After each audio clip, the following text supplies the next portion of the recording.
Hi everyone, and thank you for joining me.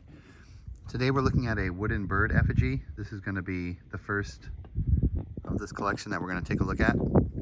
Sorry if you guys get a little bit of wind, but this is going to be one of the hardest videos that I've tried to shoot because of the complexity of this art.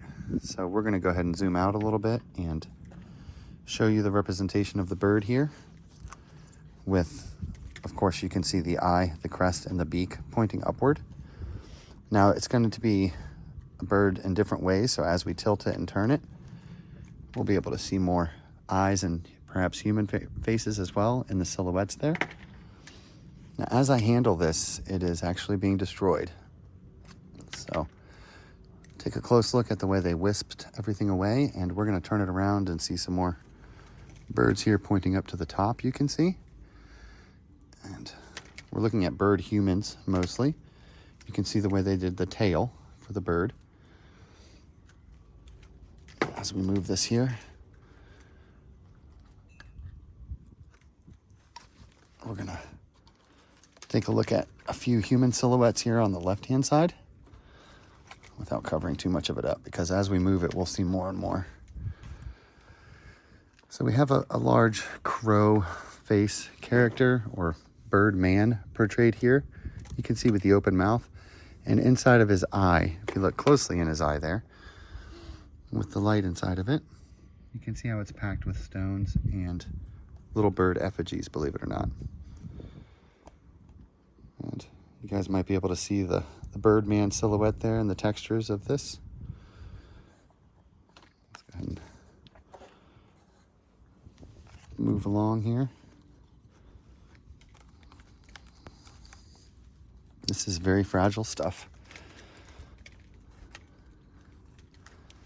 So we will see images of mammoths as well in this art. Not saying that's what that was, but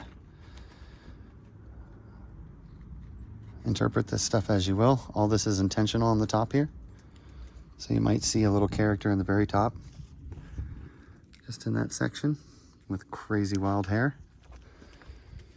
And then as we move it like this, we could picture perhaps a beak poking out here. Like we said, there might be some of this missing, but you see how it's a bird facing. This is the body of it, and that is the head facing back toward us.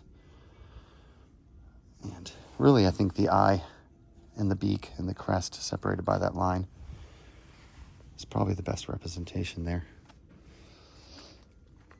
All right. And for the final bird here, we can see pointing to the right, we see how the eye and the little crest is done, or the little beak, pardon me. And we'll go ahead and put him up in the air there as he's supposed to be, so you can see him represented. This is a very tough art to show, and we have quite a few other pieces to go through.